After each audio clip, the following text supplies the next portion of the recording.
All right, everybody, welcome to the Gym Life Podcast. We've been on a little bit of a break of late, but I can't think of a better way to start back up than having this guest we have on today, recent winner of Ultimate Strongman in Paris, and arguably the best 105 guy in the world. And we're going to have that conversation here in a minute. Thanks for joining me, Emanuel Pescari. Thanks for having me. I appreciate it a lot. Yeah, man, I tell you, you're the buzz, you're the talk of the town, I guess you can say. After breaking that world record log press not too long ago, I guess that was only about 2 or 3 weeks ago. Yeah, 2 weeks now. It's 3 weeks. 3 weeks ago, 190 kgs. For those of us in the Yeah, United States, that's 418 pounds. yeah, That was the first, that was a big moment there. I know it's something you've been working on. You're a big presser. But before we get into all that, let's talk about how you started kind of in the strength sports and where you got into strongman and what's your backstory. yeah. So my backstory goes quite some time back. When I was 14, 15, so I always was as a kid kind of athletic, and I really liked a lot of sports, and I did a lot of sports here in Austria. But around 13, 14 years old, I started to discover the internet and games and all this stuff. So I was mostly just sitting in front of the computer playing games and eating crappy food. So I gained uh, up to 106 kilos. So that's around 235 to 40 pounds. Well, as a 16 years old. And yeah, so I went to school still, and prior to that, I was quite good, like I said, at sports or running. It doesn't matter what kind of stuff. But I remember once we had to do kind of a 1 kilometer run, or it was a bit more than 1 kilometers. Um, so that's, I guess, around 800 mile, not 800 miles, so not completely 1 mile. Yeah, 800 meters or so. Yeah. Yeah, exactly, something like that. So I wasn't able to finish that, and I had to lay down on the ground to find my breath again and all this stuff. And I was really demotivated, and yeah, I couldn't believe it myself. And somehow I also got around that moment through a friend to the information or kind of possibility that I could join the Austrian army earlier than 18 years old. Oh, So wow. with 17. And I started to stop going to school and preparing for that because I wanted to go to join the army. And I remember when my parents came, because I'm originally from Romania. I was born in Romania, and my parents came to Austria in 1991. So I was 8 months old when they, or 9 months old when they came here. And at the beginning, my dad had a self-made home gym, and one night, it was around 12 midnight or 1 in the morning, I went to my grandmother, so that's 1.5 kilometers away, so 1 mile approximately, took the stuff from there in the middle of the night and brought it home because there were a few pieces which you could put together. And the next day after, I started strength training, and my dad showed me everything, uh, what to do. So I was 16 and a half Okay. approximately, and it was more kind of bodybuilding stuff what he showed me, but I really directly fell in love with resistance training and strength training, and I always was this guy who wanted to push heavier and heavier weights. And it took some time. I tried many things. I tried bodybuilding. I never did some kind of competition in bodybuilding or powerlifting, even though I trained firstly in the beginning bodybuilding, and after more like a powerlifting style, later on a bit more like power building, you could say. And I never really tried to compete in this kind of sports, but I always was like searching for the perfect sport for me. I also tried some martial arts sports like boxing and Wing Chun Kung Fu and stuff like that. Also tried some kind of athletics and like track and field and stuff like that, but it wasn't never that what I was looking for. And in 2016, so 10 years later after I started to train, I got quite strong for a commercial gym, because here in Austria we have mostly only commercial gyms, and hardcore gyms are really, really rare. Mhm. So I looked, okay, I have to find some kind of a hardcore gym or something like that, because in the commercial gym it was really difficult, you know. I wasn't that strong, pulling 200 kilos in the deadlift for a few reps, and squatting the same. Strict pressing was around 100 kilo overhead for a few reps. So I got a decent base, but yeah, it still took a while. On Facebook, an old colleague from mine from the school, and I saw he had his home gym or his own gym in somewhere near around me. And I saw he also had some strongman equipment, because he was doing strongman at the time. And I wrote him one day, "Hey, can I come to you, train there? Because, look, I have this problem with the commercial gyms and stuff like that." And he said, "Yeah, no problem." So at the beginning of 2017, I went to train there with him, and he introduced me from the beginning to strongman. Because first, at the beginning, I wanted just to train there, my normal training. But he asked me if I want to try strongman, and I was like, "Yeah, why not? Let's give it a shot." And from there on, the strongman, it was like I found the single thing what I wanted in my life, you know, or what was missing. And yeah, from that moment on, I was just focusing mostly on strongman. So you got yourself in pretty good shape, though. You went from a guy that was pretty sedentary, playing video games, sitting on the couch, Yeah. because you're a very in shape 105er. I mean, you're about as lean as I've seen. So how quickly did it take for you to get in that type of conditioning? Was it the bodybuilding, power building training that got you there, or were you still fairly heavy guy, kind of going into your strongman training, or did that sort of shape you more? No, so at the beginning, I remember when I started training, I was it was mostly like a 1 day resistance training. Opala. One 1 day resistance training, the other day just cardio training. So you could say like a typical bodybuilding routine. Yeah.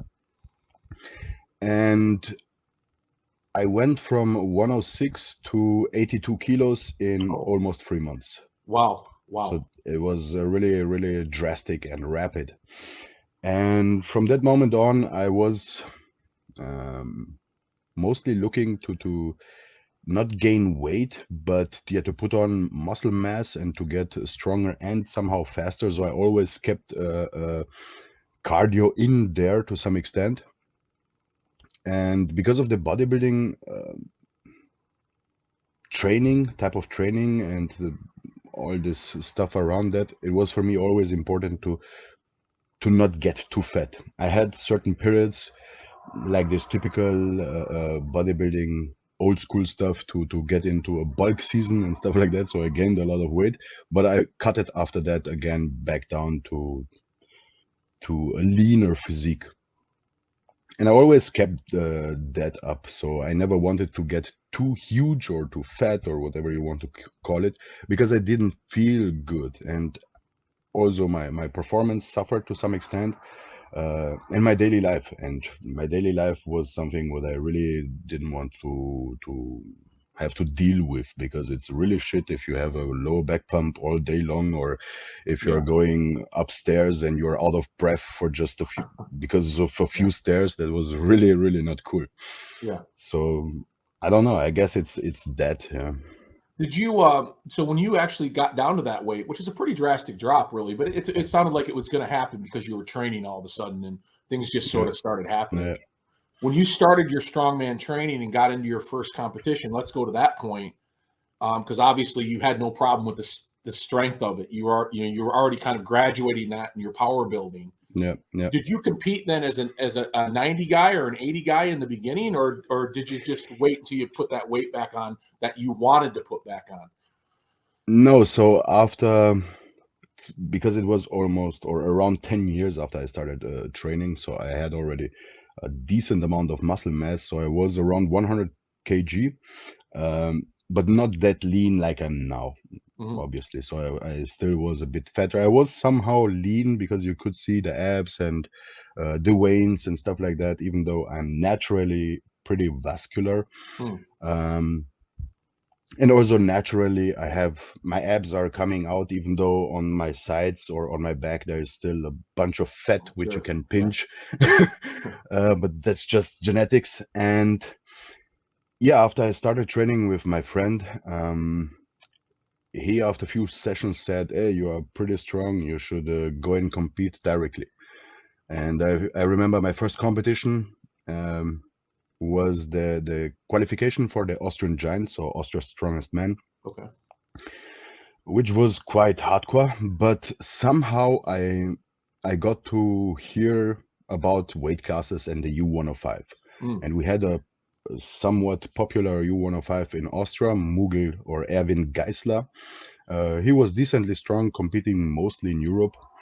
And yeah, so I said, okay, I want to stay in this weight class and compete here. The problem though is in Austria, we don't have separate U105 classes. So every time when you are going to compete, you are competing against everyone. So especially the heavyweights. Okay. And the weigh-ins are always 2 hours before competition. Oh boy. So that's the next thing.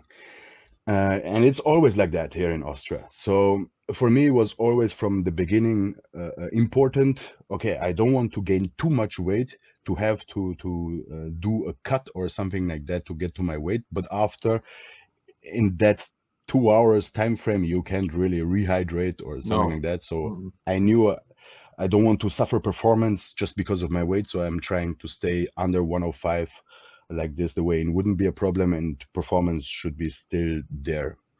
And yeah, I got qualified for the Austrian Giant. I made 6th place or something like that. And the second competition, so my big competition, real competition, was the Austrian Giant 1 month later. Wow. Where I managed somehow, I don't know how, but I managed somehow. And back then was still competing Martin Wildauer. So yeah. I guess you know him. Yeah. And somehow I managed to get 3rd place overall. Wow. Yeah. That's a hell of a way to start, man. I mean, what year was it? This was it 2018? In 2017. 17. I mean, that's a storybook start to a strongman career if I've ever heard one. Yeah. Yeah. It's really, really crazy. So, and that's what my background is, because I always had to compete against the big guys. I always had to do the weigh-in 2 hours before the competition. In my first year, I did around 10 or 12 competitions in Austria and 2-3 internationals. So it was, a lot of experience and a lot of. It sounds like then you kind of, now that you're getting, and we'll talk about your records and all that here in a minute, but it sounds like you were sort of conditioned to just right out of the gate work with weights. Maybe whether you were ready or not, you were just having to do it. I mean, you weren't necessarily climbing a ladder or anything. Here's the heavyweights, get to work. Yeah. It was really like that, because especially after the 2 first competitions which I made, I saw, okay, I have potential. I can reach something. And so I put even more effort and energy into all this, because I wanted to see, okay, where can I get and what can I achieve at this body weight, and that's what drives me still up today. Okay, what am I capable of achieving, and where can I push my body to?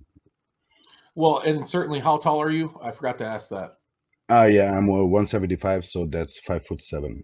5 foot. Yeah, so there's not a lot of choice there. I mean, really, 105 is. I mean, you're maxing out your frame really at 105. I mean, I'm sure you can get bigger, but to stay as lean as you want to stay and athletic as you want to stay, 105 is kind of right there for you. But I mean, there's no question over here. We've seen all your feats of strength recently, and there's a lot of talk and a lot of, okay, how are we going to get Pescari over here to compete with some mm, of our guys. And I'll get on that in a minute. But mm. and ultimately, I think a lot of guys thought you were just a big presser. But when I was watching you in Paris the other weekend, you're a damn good puller too. I mean, I think you hit 380 or 390. Yeah, 380. Yeah. Yeah, but what would you? I mean, you're pretty well rounded. But did you consider yourself a pusher or a presser at first, or a presser or a puller at first? At the beginning, I consider myself mostly a presser because I saw, okay, my press increased like crazy. So at the first competition we had, like the qualification, we had 125 kilo log lift for reps, and I managed to get, with horrible technique, I managed to get 5 reps. Yeah, So yeah, I knew, okay, my press, I'm strong, I'm a strong presser, but I knew, okay, I had to work on my deadlift, mm, because my deadlift for my frame wasn't that bad, but to be able to keep on with the yeah, elite U105s, I had to increase my deadlift, and this was one of my biggest weaknesses, because yeah, somehow you have to pull around 380 minimum to be at an elite level. And for me, the next year, so 2018, I started to compete mostly internationally at Ultimate Strongman and stuff like that. And so at first I was introduced to Yuri Kadlicek, and he's mm, a 400 puller. So yeah. he was kind of that guy to whom I was looking up. And especially in the last years, I focused really a lot on my deadlift to bring it up. Yeah, it's interesting because a lot of guys generally you fall in one category or another.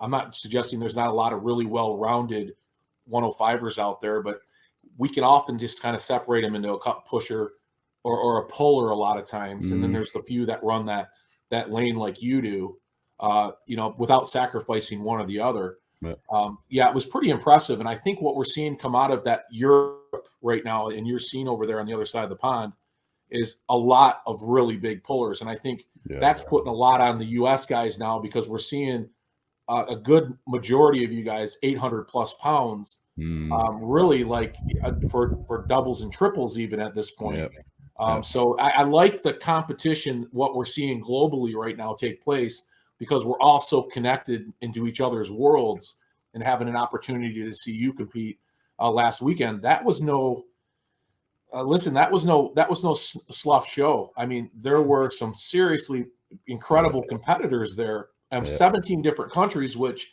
I really love that. I love the global aspect of it. I wish we can get more of you guys over here to compete. But how much fun was that? And would you consider that one of your biggest moments winning that show in Paris? Uh, as an achievement, yes, because yeah, obviously, if you're winning a whole competition and making Yeah. first place, it is kind of a big deal, you know. Um, but it wasn't. I don't know. It wasn't that hard. The, the the problem is, to understand this better, you have to think about, okay, ultimate strongmen and their competitions in the past and how they're usually built. Because, for example, you guys like in OSG and even Strongman Corp and stuff like that, this stuff is not that heavy. But Mm, here, the ultimate strongman, and especially if you're going to Czech Republic or Poland, I don't know, they are like really, really insane and crazy. I remember in 2019 we had 450 kilos yoke for 15 meters. You know, that's around 1,000 pounds yeah. or something Yeah. like that. For 15 meters, 50 meters. Right. you had a 200 kilo Viking press for reps, so that's 450 or something pounds. You know, and just crazy stuff like that. And deadlifts, a deadlift medley, everything around everything above 700 pounds and stuff like that. So that's insane. So Yeah. that's why for me that competition wasn't that heavy. So it's kind of, I don't know, I'm feeling somewhere, okay, I achieved something really big, but it's not that kind of big, also because some guys weren't there to compete with. It's a Yeah, bit of a it's a mixed bag right now, especially in the yeah. 105 class, because we're having that identity crisis over here as well. Because Clash on the Coast right now, and of course you probably heard of Clash, that's Hmm. arguably our biggest 105 event. I think a lot of us can say that and agree. But there's an identity crisis because you're right. What is the top of the world, right? Because is Clash as big of a show as we think it is if we can't get more Europeans over to compete with us to Mm, push those weights that you guys are dealing with over there to really find out, where the top of the food chain is? Because it mm, sounds like to me you're almost kind of a little bit up in the air as well to find out where the top of that mountain is for yeah, 105ers. In yeah. your opinion, how do you sort of see that playing out globally? Is there a top of the mountain for you guys right now over there? Is there a biggest show that you want to win, or are you just going to try to win everything and by default be that guy? I don't know. So that's kind of a tough question to answer because it's kind of like in powerlifting, even though I think powerlifting has Yeah, a bigger problem than we do, but for sure. we have a few big federations globally speaking. Every federation has somehow its own world championships and stuff like that. OSG, of course, has the official title with World's Strongest Man. Yeah, But I think everyone, like for example, me, I'm this kind of guy because I always competed in Ultimate Strongman. So, and I wrote this also in some of my posts.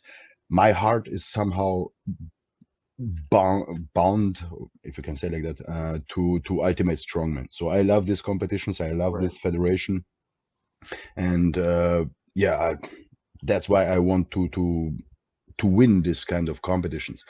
Of course, I would also like to go to like Strongman Champions League, the U105 and Yeah, U90 yep. World Championship. Of course, OSG would be really interesting and Clash. Um, but I don't know. I think everyone how he's growing up in the sport and in which federation he's competing most. That's for this person more individual because you can't go too globally because there are too many federations. Yeah, that's true. And I think from a consumer standpoint, we like the romanticism of it because we see, and I'm a fan of the 105ers, even though I'm a super heavyweight. We see that there are guys like you and over here, Nick Canby, right? The elephant in the room right now in this conversation is every American out there is going, I want to see Pescari versus Canby. It's like if we had these boxing federations, right? And we want to see two of these guys meet somewhere. How do we get you guys there? And I get it as a competitor. You're in your lane and you're happy with where you're at. You'd mentioned that Ultimate Strongman is a great organization. I agree with you 100%. But somewhere, don't you agree? Somewhere we got to find out. I mean, I get it. As a competitor, you might not agree with me. As a fan, I would pay a big ticket to see that meet. I would love to see you head to head with some of our guys. And not only you, but a lot of Europeans of your caliber. There Mhm. are only a couple, really, in my opinion, right now.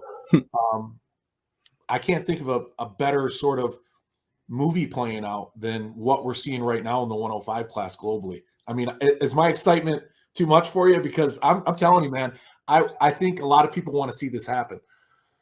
No, I understand, and it's like I said, I would like to because like they were missing now a few in Paris, and I really would like to, and I would like also like um, Matthew McKeegan or McKeegan, McKean. there's another one. Sure. Yeah. Yeah, exactly. He wrote, for example, in a post that he would like to compete against Camby, against Oh, yeah. Tyson Morrison, against Yuri Kadlicek, and me and stuff like that. So this is exactly what I would love to. So I Yeah. really would love to compete a big against this big names in the U105 because it would be a dream for me too. It just the How do you make it question I happen? guess is yeah, how do you make it happen and when? Yeah. Yeah. Yeah. And where, of course, but Right, right. All that details could get worked out if a few guys got together and said, "Let's just collaborate here." Because I exactly. remember that post McKeegan put up, and yeah, I was thinking the same thing. I got a big smile on my face, and I looked at that list, and I was like, "Wow!" I mean, that would just be a moment there that I hope Yeah, all classes can get to, on yeah. a global level, because we're proud of our community over here, like you're proud of yours over Mhm. there, there's always this sort of competition that's been built over the Mm, years in any athletic background kind of thing. yeah, yeah, And of course, as big strongman fans and competitors, I mean, we got a niche sport that I think every one of us, including yourself, you're never really going to feel like the best until you have the opportunity to beat everybody. And exactly. Yeah, the only way to exactly, do that. exactly. Yeah, I I was thinking. I think 2 weeks or 1 week prior to the World Championships, I was thinking, yeah, one possibility what you could do, but even then, it's not really certain if you really will be competing against everyone, is to compete in every federation, at least at the big shows, like to Yeah, go yeah, OSG, sure. World Strongest Man, Clash, to Clash on the Coast, SCL, so, and to try to win everyone. Now Yeah. that would be, I think, the biggest flex which you could achieve. But yeah, I I think mean, to it's win also kind everyone, you're right. I mean, that would be that would be the cream of the that you would be at the top for sure. yeah. But you could certainly find a ranking that way. You could certainly argue a ranking because if you all competed at the same shows, which logistically we know that's a nightmare. Some guys get hurt, they're not ready. Yeah, yeah. And not only that, let's face it, there's not a lot of money in this sport, at least over here. I don't know how you guys are getting paid, but it's not a lot It, over here. it's really less here too, though, because Yeah, yeah, we are just trying to survive somehow. And to go to competitions is not easy. That's why I also love Ultimate Strongman, because even though you have to pay a bit of starting fee, they are helping you at least with free hotel, with free food, true. with Yeah. traveling to some extent, and that's really really helpful, Oh, great. Yeah. So because if I'm looking at OSG, for me to go over there would cost around, I guess, 2,000 euros. So that's Mm. around 1,800 or $700. Yeah.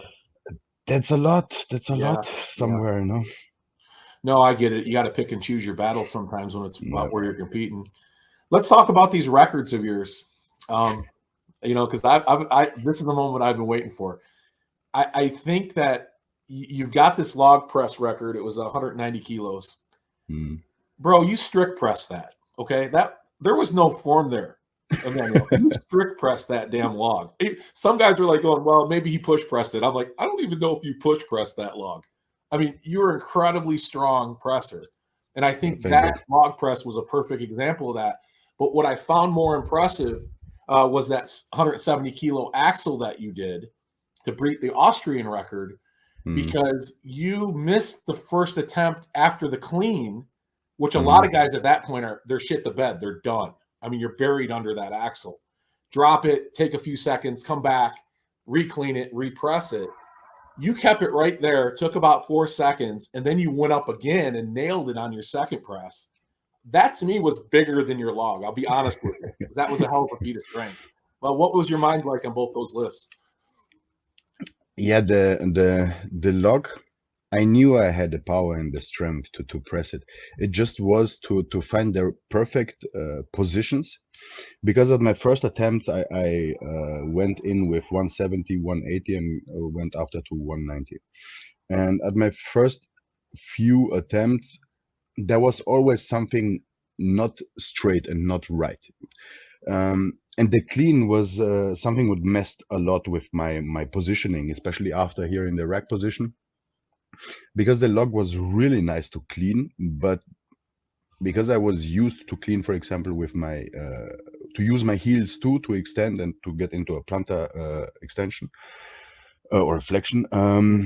So I got too much power, and the clean just threw me off balance every time. Mm, And that's why on the 190 I took a bit more time, especially here.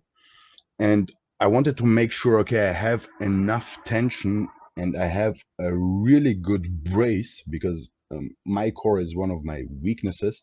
So mm, I need to get that brace really perfect and on point. Like that, I knew I would be able to press it.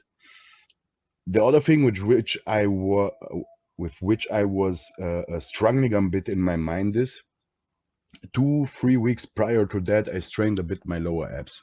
mm. And every time when I overextended a bit, I felt it in my lower abs. And I didn't want to tear anything apart because I have already three torn muscles. So that was also something what was always there somehow. But on that press, I was like, it's been 2 weeks, so the strain shouldn't be there anymore. Just go, fuck it, and go through it, you know. Yeah. And ultimately, this is what I've done, and yeah, somehow I achieved it, and it was really. I was really happy, you know. I was really Oh, I really saw it. happy Yeah. because Yeah. it was Yeah, a you dream, muscled and through it for sure, man. I mean, you the- really muscled through it. Is that generally are you more of a static push presser kind of guy? Have you played around with the split jerk a little bit or any of those other type of forms, or are you generally just a push press kind of guy? no, I'm generally just a push press. Okay. I started with that, and somehow this was really natural to me, so that's why I kept it going and Yeah. Well, it's working. found it perfect for me. Yeah. Yeah. And on the axle, I knew also I could do that. Perhaps I could have done even more because I tried the 176, so the whole Austrian record, but I couldn't. So the continental clean is for me always the worst on the Yeah. axle. Mm. But the first attempt when I tried to press the 170, I fucked up the dip and drive, Yeah. and I knew okay, I have to do this again, and I also felt okay, the rack position is now better because the axle was after better on my shoulders. So I Gotcha. knew okay, this is a really nice position. I just have to nail the dip and I have it. And yeah, ultimately this is what I've done. Yeah, And well, that makes sense because when you didn't put that axle back down to reclean it, of course you wouldn't if you don't like the clean. So it's yeah, already up there. Let's yeah, deal with it. A lot of yeah, guys would exactly. lose their So breath. They wouldn't be able to breathe with it up that long. But yeah, it would come kind of back down where it needs to be. So that makes complete sense. So yeah, lucky I guess you fell into that. no, for me it's never really a problem because this is something what I learned to um, to manage because if you want to get really good of a push and into good positions, you have to learn to breathe underneath the Yeah, for implement. It sure. doesn't matter if it's a log or if it's an axle or something like that. So you just have to find the positions where it's not too heavy of a weight, where it's like a stacking on the joint by joint, and just try to breathe normally. And at the end, when you're taking your deepest breath, try to get everything into your belly, you know, and to Yeah. expand it as much as possible. This is what I did on the log. This is what I did on the axle. And for me, it's not that difficult and not that hard to breathe in that position. Yeah, I mean, I guess a repetition creates, this habit, and Exactly. Yeah. you obviously in both those presses, yeah, there was no doubt you were going to, even though you got to that point where a lot of guys would find that coming back down on them, Mm, you didn't show any stop. It just moved right through it, which is a pretty amazing from a strength standpoint. I think all of us over here looked at that and went, "Oh God!" I mean, it was just like you were just bench pressing that thing off your shoulders. It yeah. was pretty crazy. What I know you also broke the Austrian dumbbell record as Mm, well. So yeah, definitely you're I guess again, I'm not making no comparisons, although I am. You're the Nick Camby of Europe right now because he's that guy over here as well. yeah. What are you're going after some other records soon, or what's on the agenda for you in the pressing department? Yeah, so usually I wanted to do the dumbbell world record at 1 day prior to the world championships.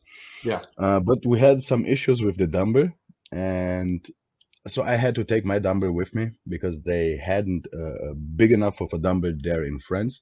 So I took my dumbbell with me, but because of kind of a stress and I don't know what else, yeah.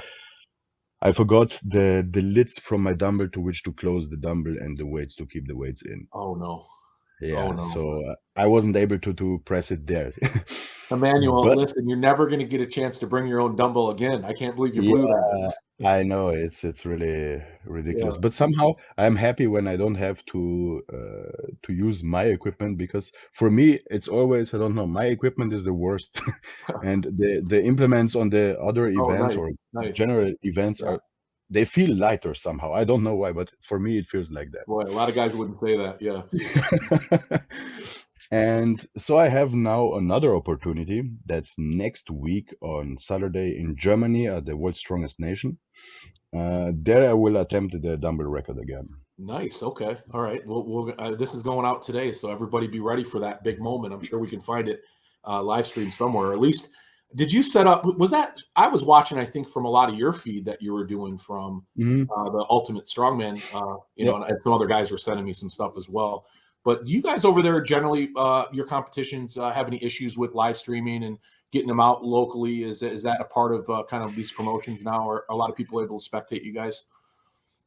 Yeah, it's a bit difficult somehow to find live streams and stuff like that because Yeah, until now it wasn't so popular, I yeah, guess.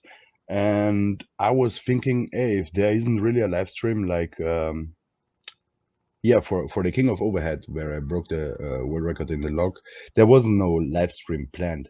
And yeah, so I spoke with a few friends of mine, and many people ask me, really, many people ask me, hey, is there somewhere a yeah. live stream?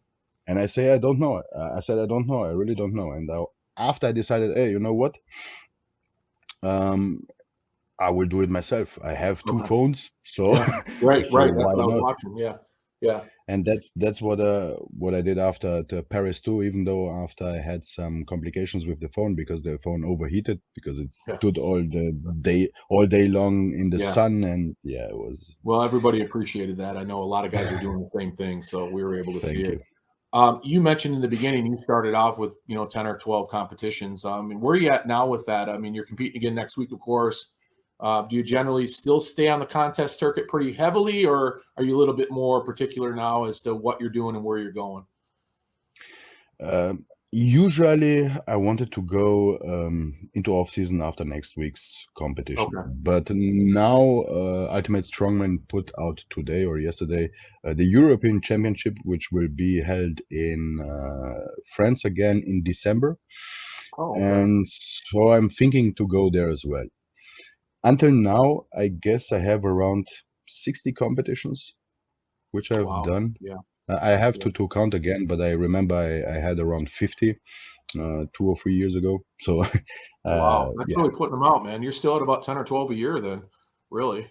And your body's y- holding up. I mean, obviously you're breaking world records, so you're not really hurting in that stretch. But you mentioned you had a few banged up dings and dangs, that kind of thing. What's ailing you the most? I mean, is it more of a reoccurring thing or just kind of one offs here and there? no. So in 2019, I had my worst year, I guess, because um, I don't know how, but somehow I've torn my left neck muscle and my rear delt, Ooh, God. and yeah, this was really terrible. After that, I had on both shoulders really huge issues, kind of a shoulder impingement or strength imbalances, and for me, I couldn't in that year. I couldn't even clean a 130 kilo log and press it. Wow. Okay. So it was that of a Sure. shit. Sure. Yeah. I struggled quite some time with that, but I managed after to get it somehow good again, even though I didn't do any surgeries. Um, I had a good friend from America, from Germany, who helped me with stuff like FMS, so functional movement Hmm. screening and Yeah. correctives, and we worked a lot on my imbalances, and he really helped me a lot because I think without him, I still would have a lot of issues. And Yeah. now, yeah, here and there, I have some niggles. I have small Yeah. issues, knee or shoulder, not really anymore, but the knee sometimes or the lower back or so. But You it's gotcha. not, That's good. yeah, Yeah. it's not that hard anymore. Do you have somebody doing your programming for you? No, I'm doing everything by myself. Are you? Okay. Yeah. Listen, a lot of guys are still doing that, but there are some good guys out there that are taking that thinking out of it for you. Yeah, Um, and same thing with your maintenance. You're kind of talking to some guys to kind of get you down that road for your body recovery type of stuff. yeah, Is there anything yeah. you're doing in particular that you're finding that's just working well for your, I guess more so because you're doing so many competitions, just sort of your recovery? I mean, is there some, obviously you eat really well, you stay in good shape from a food perspective and you're Yeah. feeding your body the right way, but are there some things that you're doing on top of that that are helping that recovery from contest to contest? Not really. It's mostly you could say I'm listening to my body to Nice. some extent. Yep. So if I have to go to train, I'm trying to go, but if I'm feeling prior to that, okay, you're really dead and I just can't move the weights how they should, either I'm not going or I'm just going and doing a really light session. Yeah, Yeah. because I know, okay, especially if you're competing and with traveling and stuff like that, you're accumulating so much fatigue, and in a short period of time, like if it's a competition now in a 2 weeks period or 1 week period, you have to get rid somehow of all that fatigue and even all that inflammation which you accumulated. So priority number one should be to get rid of that and to not get a hardcore session in. You can sometimes, but then you should drastically reduce volume, because if not, Right. your CNS won't just Yeah. be able to recover, and your body is certainly not. Yeah, you sound like a guy that's definitely spent some time, understanding, like you just said, listen to your body Yeah, methodology, yeah, which of course I always tell everybody, if you don't have anything, at least have that, and you'll get yeah. pretty far. Do you generally find your programming, because you're a heavyweight guy, in respect of what you're moving? Do you find your programming more working with percentages, not really pushing that, every time I'm in the gym, PR type stuff? We obviously know that doesn't work. It leads to Mm. injury, but do you find yourself in programming more like a block, like you're ramping up your percentages to a competition? Is it pretty basic in that sense, or do you kind of, again, sort of go with the flow? It's kind of a mix, I would say. I like to work. Usually, I'm programming for myself in blocks. Mhm. But I'm varying, or I'm playing a lot with the intensity. So most of the time I'm ramping up the intensity, and I'm also switching from block to block, sometimes the exercises. So I'm not always Sure. doing for, let's say, 12 weeks just log lift, push press style or so. Right. Right. I'm changing that. And what I like sometimes when I'm using percentages, to use it in a kind of like a cluster style or stuff like that. I'm working a lot with clusters or giant clusters, just to get a bit more sub-maximal Yeah. weight, Right. but skill work.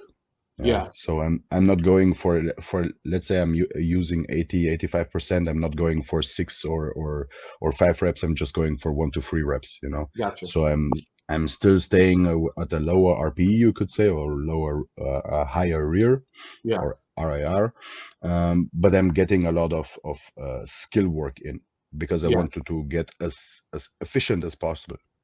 Yeah, and do you find yourself moving through those cluster sets and that those longer set type things where you're trying to work with fatigue a little bit more as well, to try to Hmm. sort of get yourself in that competition readiness, I guess, where a lot of people nowadays are kind of doing that, where they're coming in, not bigger rest, less rest, more fatigue, going and hitting the weight. Sometimes it depends what my main focus is, because sometimes I'm playing around with pre-fatigue stuff Okay. before my main or my event lifts. Hmm. So that's what I'm doing sometimes, but most of the time I'm also combining certain events together, where I'm just going for work capacity, for example. Yeah, Yeah. Okay. just to increase that, to be able to recover faster between sets, between training sessions. Yeah, Yeah. just stuff Okay. like that. Makes So sense. it's Yeah. not. Yeah. I think you're in the school of a lot of guys right now. A lot of the guys that are on the top, like you are very similar in their training styles in that sense. Talking Mm, to a lot of them over here, anyhow. Um, I tell you, I think that list Matt McKeegan made, we need to all take a copy of that. We need to put it on our wall somewhere, and we need to pray to that every day to make this happen. And I don't know, when people listen to this out there, we need to find a way to get you guys together, because we all want to see it, Emmanuel. I'm telling you. I mean, you're the talk of the town over here right now, because we've got a guy that we champion on over here, and I know you're that guy over there, and of course McKeegan is that guy in his end of the world. And boy, we're really seeing this take shape right now in all these different weight classes. 105s are mm, special to a lot of people right now, and it's just such an honor to be able to talk to you today, because I'm a thank big you. fan of yours, like a lot of guys are, and I cannot wait. Well, I can't wait to see you compete all the time and break these records, and I can't wait for Nick to come back and try to break your records and keep pushing one another. But I thank you for being Thank you. on the show today, man, and I know a lot of guys will really appreciate your comments. I appreciate it a lot, and I enjoyed it a lot. It was really fun. Yeah, man. Thank you so much. Emanuel Pescari, world record holder, arguably the best 105 in the world. We'll leave it at that. Thanks for joining us here at Gym Life Podcast. Thank you.